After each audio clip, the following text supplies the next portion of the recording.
This is the CRE Weekly Digest by LightBox, a firm transforming the commercial real estate landscape by connecting every step of the CRE process with comprehensive tools and data. I'm Melissa Lewis with our experts Manus, Clancy, and Dianne Crocker. This week, the markets remain volatile, forcing investors to remain vigilant.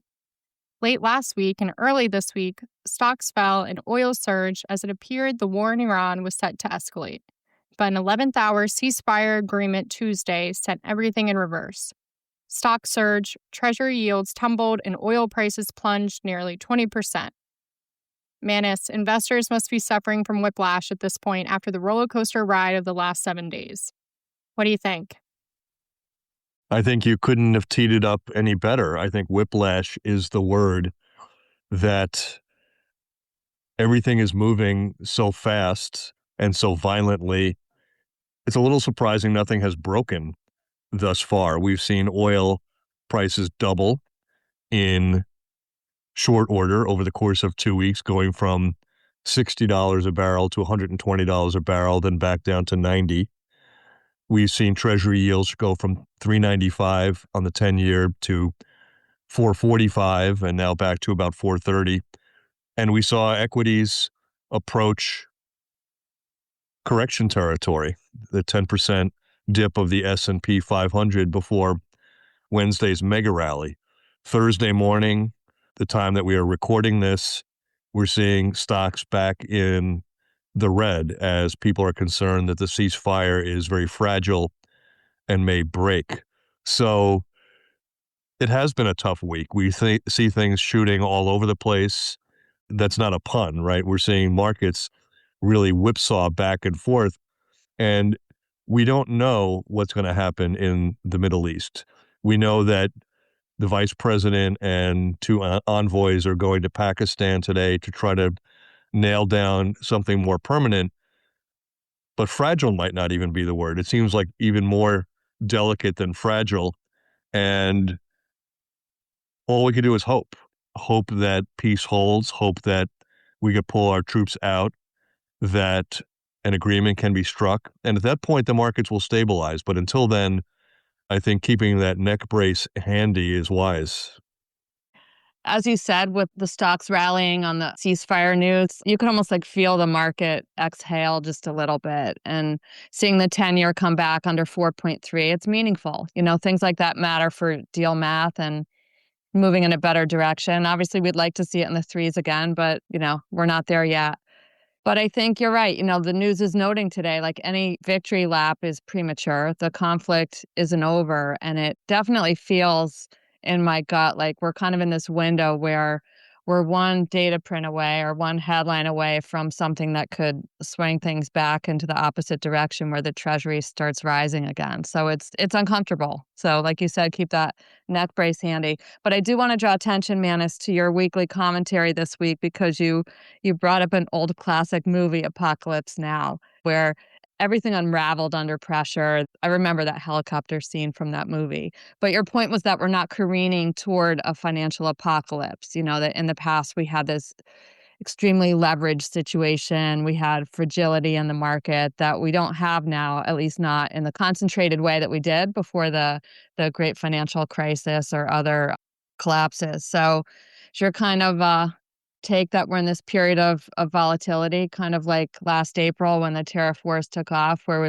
hit a bump in the road, but it didn't really take the wind out of the sails of commercial real estate? I do feel that that's where we'll end up.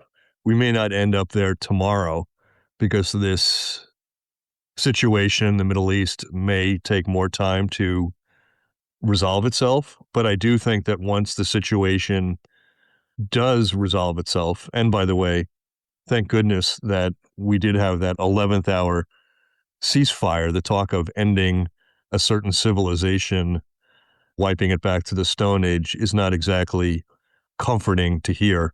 So thank goodness that took place. But I do think that if we get something sustainable or even slightly sustainable, I do think that the markets start moving back to where they were in January and February. And for CRE, I think that means more tailwinds than headwinds. I think that we see lower interest rates. I see CRE as being the safe haven compared to something like private equity debt. And I do think that the rest of the year will be very, very constructive for CRE. But the first thing we need is peace.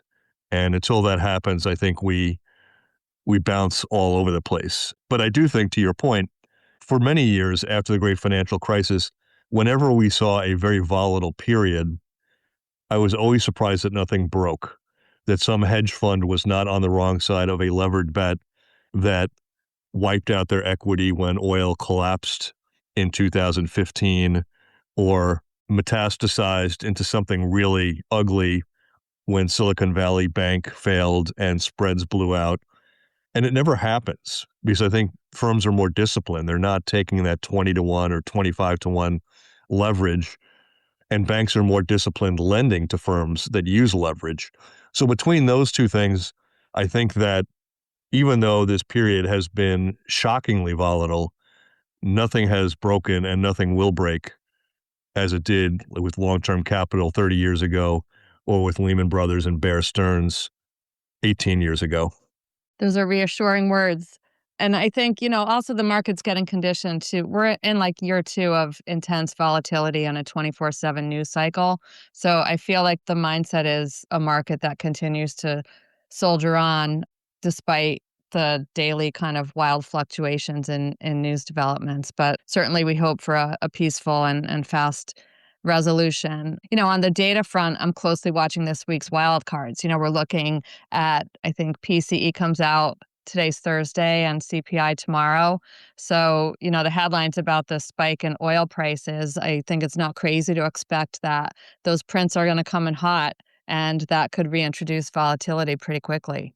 It will be very interesting. You wonder if it will even matter, that people will just dismiss it even if it is super hot by saying it's hot because of oil, it's meaningless, and until we get this to settle down, we really don't know where true CPI is, right? That's one possibility.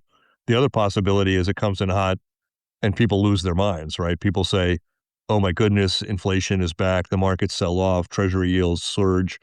But we'll know soon enough. We'll know Friday morning where rubber meets the road, and I will be riveted to my Bloomberg / CNBC / Fox Business to get all the takes. But we should talk about one more piece of data which came in after we recorded last week, which was the unemployment number. We had 2 pieces of data over the last 10 days, which I thought were very, very surprising. Piece number 1 was the consumer confidence, where the subheadline was that some of the consumer confidence improvement was due to people feeling like the job market was stabilizing. And then we saw last Friday the jobs report. I think the expectations were for 50,000 or so jobs to be created. Instead, we saw about 180,000. That took people by surprise, including me. And I'd love your opinion on this, Dianne, how we square this up. On the one hand, there's both reality and perception. The reality is big firms have been laying off, and the perception is there'll be more layoffs because of AI. You would think that that would rattle the average U.S. employee, the worker. And yet what we've seen is confidence has gone up and the employment numbers look better last month. So how do you square the two? There's so much of the market data lately that's a head scratcher, and that's a perfect example of it. I will draw attention to Ryan Severino, who wrote his weekly commentary this week on the labor market. And the analogy that he used was that it's like a duck on a pond. It's calm on the surface, but the underlying data is really kind of confounding. And what can you do except kind of watch and try to figure out, do the positives outweigh the negatives? I do think that weakness in the labor market is such a strong kind of underlying trend for commercial real estate. So any pronounced weakness in that that's sustained over time, I think, is extremely problematic and worth watching. But it's hard to kind of draw a clear conclusion when you have, like you said, data on one side that's, very positive and almost encouraging, and data on the other side that makes you feel like we're weakening. Confounding, to be sure. On the positive side of the ledger, Manus, another print that came out this week was NRF is projecting that retail sales will rise 4.4% this year. So, I take that as a promising sign that consumers are active and they're confident and they're not pulling back. Let's hope so. Thus far, the war in Iran hasn't seemed to rattle the U.S. worker thus far. And perhaps that's because everybody believes that this will not be still a story come Memorial Day. Let's keep our fingers crossed. But if it is, I think we have bigger problems that we'll be facing at that point. Dianne, let's turn to our Lightbox data dive. What do you have for us this week? Our March CRE activity index is out. It came in at 117 for March. So still in the triple digits, which I took as a very reassuring sign. And it puts it right between January's 111 and February's 121.4. So if you listen to us, you know that behind the index are three measures. Environmental due diligence was up in March by single digits. Property listings were down a little bit, but they'd been very strong in February, so nothing concerning. And lender appraisal activity was pretty steady. So the good news is no element of the index is showing any measurable signs of weakening, and I'm a great comfort in that, but April's going to be interesting. You and I talked about this before we started recording, and we agreed that anything that happened in the first 2 weeks of March probably was baked, that the process was too far along to pull a loan that was going to get made or stop a purchase that was going to take place, lose your escrow, that type of thing. But once we get past the middle of March, you have to start thinking that things that didn't go off the rails, that's a positive sign. And I didn't notice any measurable slowdown between the first half of March and the second half of March. I took that to be a very strong positive. And if we see the same thing in the first half of April, and we're almost in the first half of April, I think we can rest assured that the CRE market at this point is treating it like they did the tariff situation a year ago, that yes, we're seeing a spike in interest rates. Yes, there's volatility. Yes, spreads are widening to some degree, but it's not shutting down the market. And we'll be the first to know. We get this data every single day, how many phase ones are being ordered, how many appraisals are being ordered, how many listings are coming in. And at least now, and we're really 6 weeks into this war, we have yet to see a meaningful change in lender, buyer, lister behavior. We need to keep our fingers crossed. Again, if we're still talking about this at Memorial Day, I think by then it would be inevitable that we'd see at least some kind of slowdown. But we keep our fingers crossed that this doesn't take place and that the peace holds.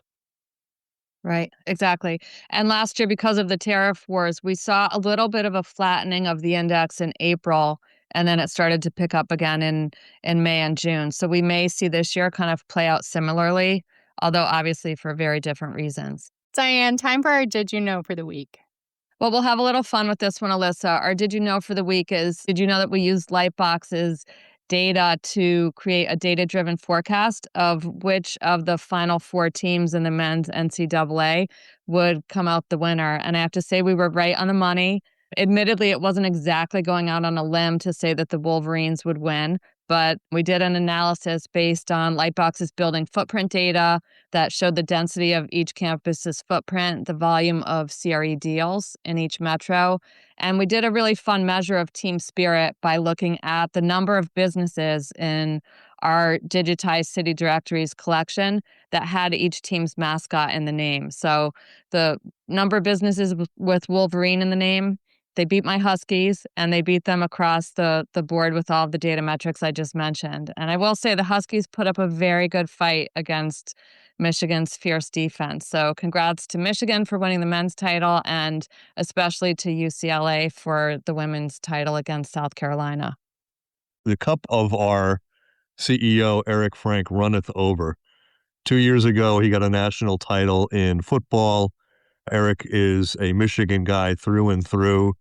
They talk about fans bleeding the color of their alma mater.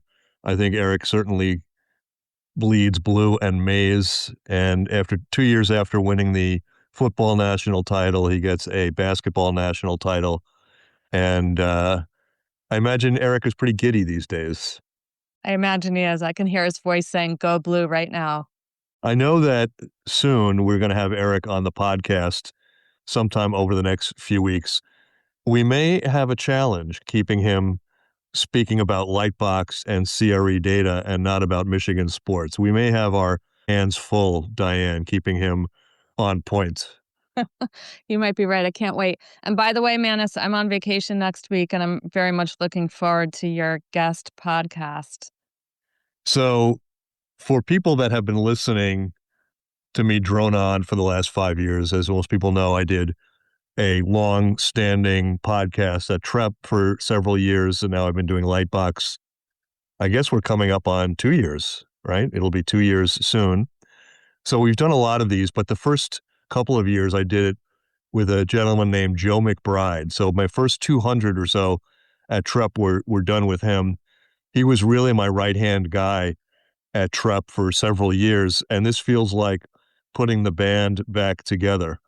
And we should have some fun with that. He's now at Citus, a big commercial real estate service provider. They do servicing and loan underwriting and loan pricing, things like that. He'll give us the whole rundown. But we had a good time doing this for a couple of years, and I'm looking forward to, as I said, put the band back together for an hour next week. So I hope you'll listen in. Looking forward to it. All right. Normally at this time in the podcast, we talk a lot about sales, but this week we're going to talk more about development, leasing, and financing. Manus, why don't you kick us off? Thank you, Alyssa. And I think that that's a great segue into this next set of topics. When you start to see volatility come in and you start to see rates rising and people getting skittish, the first thing that starts to be lost is confidence and liquidity. People say, I was thinking about putting a shovel in the ground. Now I'm not so sure. I wanted to see things settle down. A lender says, I wanted to finance this ground up development, but I don't like the way the markets are reacting right now. Let's tap the brakes here. And what we've seen, and this is consistent with what I was saying 5 minutes ago, what we've seen is really no tapping of the brakes. People are continuing with projects. They're announcing big developments. We're seeing lots of financing and leasing. And I think this underscores the fact that thus far, the CRE market has kind of stiff-armed all the volatility that's out there. So without further ado, let me go into a couple of things that I saw this week. The first one, this comes from Julianne Cuba of Cranes, New York. RXR, Scott Rexler, his firm, filed plans for a 95-story office near Grand Central Station. This is going to be known as 175 Park. The firm is eyeing 95 stories up from what was supposed to be 83 stories. So not only are they moving ahead with plans here, they're moving ahead with plans for an additional 12 stories. The project will cover about 3 million square feet, mostly office, but there'll also be some hotel in there, construction beginning in the next couple of months. This is an interesting one for me. Not only is Rexler coming in with a very ambitious plan, but the plan is doubling down on what has been a very successful redevelopment over the last couple of years of that area around Grand Central Station. We saw One Vanderbilt go up about 10 years. Of all the properties that have been built in the last 10 years, that's probably the most notable. An enormous property right outside Grand Central.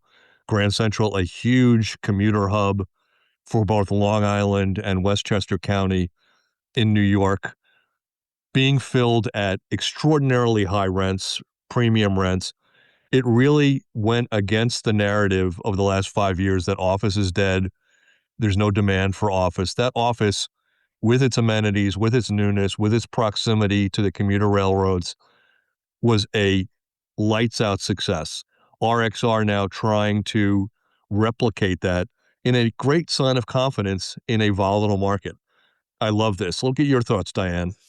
One thing that jumped out at me when I first read the story is that they dubbed it a mixed use super tall. And super tall sounds like a term my kids would use to describe something. But you're right. They're taking an 83-story structure. They're making it even bigger by adding 12 stories. And it'll be this refurbished, shiny new office space with some floors of hotel on the top. So you're right. I mean, RXR is aggressively leaning in to these trophy New York City office properties, and transit-oriented development is really hot right now. And I get out of Grand Central to walk to LightBox's new offices, and there's so much happening right around there. It's exciting. I do have one more development story, and then we'll move into financing and leasing. This one comes from Emily Davis of Commercial Observer. New York City multifamily filings hit a 12-year high. The subheadline here, higher rates not dissuading developers. Maybe this is a little bit less of a surprise. New York City always seems so residential short. The fact that people are putting up new multifamily at a time when rents in Manhattan are an all-time high. I guess they're striking when the iron is hot. But there is a little bit of that element of nobody is taking their foot off the gas right now, even as rates move higher and volatility stays elevated.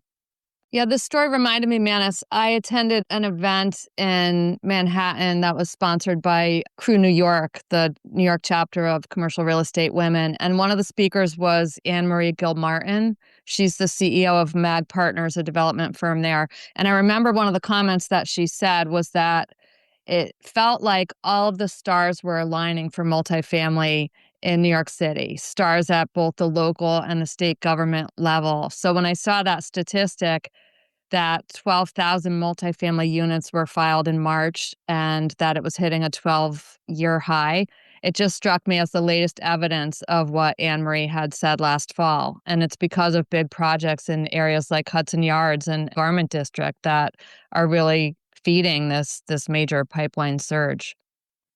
Well, in multifamily, as in office, there's New York City and there's everything else in a way, right? New York City, multifamily rents at all-time highs, office leasing rebounding hard. In the rest of the country, we're seeing softness in multifamily rents. We've talked about this last week. Apartment List having their data, which showed the biggest month-over-month drop since they started their index in 2017. That's not true of every market. I think some markets are weaker than others. But New York is a standout right now in multifamily and in office, where leasing has rebounded to 2019 levels. So for anybody who's trying to project New York City's strength to the rest of the country, it probably doesn't really apply. But it's nice to see New York City kind of hold its own these days. True. And sidebar, Manus, it wasn't too long ago that we were talking about New York City's new mayor and what his new policies might mean in terms of rent control measures and would that deter investors, and here we have this stat, like what's happened with that dialogue lately. I agree. I think that people were very, very concerned when he came in, and thus far, the wheels haven't fallen off, and let's keep that going. Let's turn to something else here. I want to go to our next positive here, which is financing momentum. And we'll talk about a couple of deals that hit our radar this particular week. The first one is in Chicago. Aqua Tower is being refinanced with a $144 million loan from Starwood Capital. It replaces a maturing loan, reporting there by Ryan Ori of CoStar. Now, a couple of things that strike me here as very interesting. The first is the lender is Starwood Capital. The PE lenders have been scrutinized over and over and over again about their lending hygiene in the corporate lending space.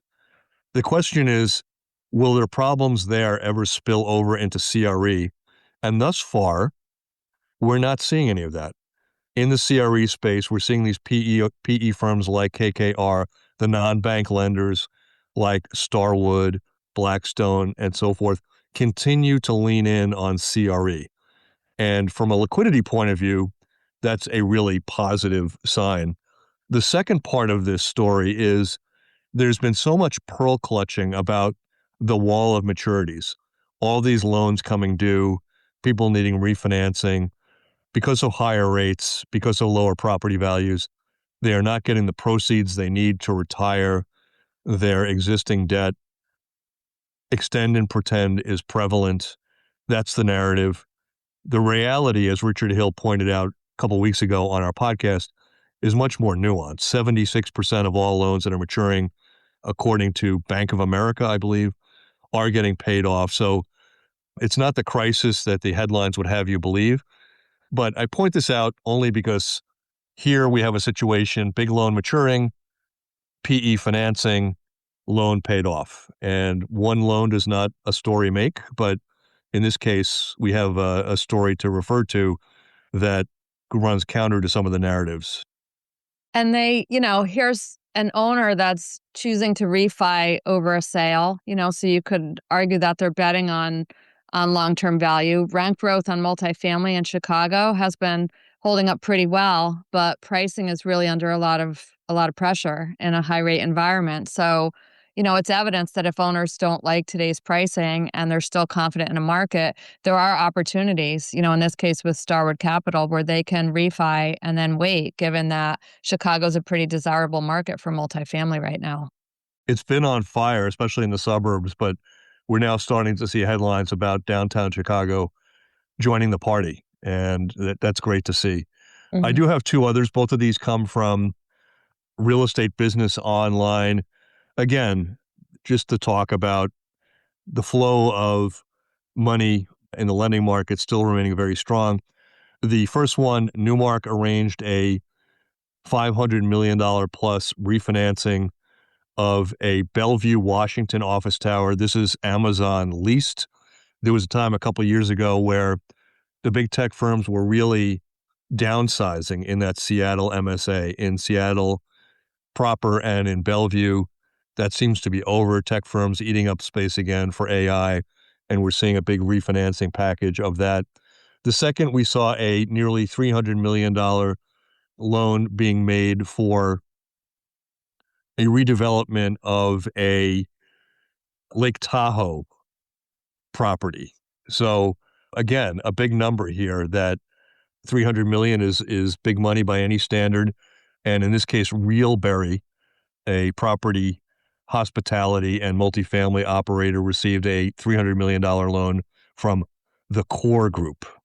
The Lake Tahoe story was interesting to me, Manus, because $223 million of that loan was from C-PACE financing from Nuveen Green Capital. So as a result, the development team rolled in things like energy efficiency and water efficiency measures. So, I think it's an example that developers are getting creative and they're leaning into loans related to sustainability measures just to get projects over the finish line.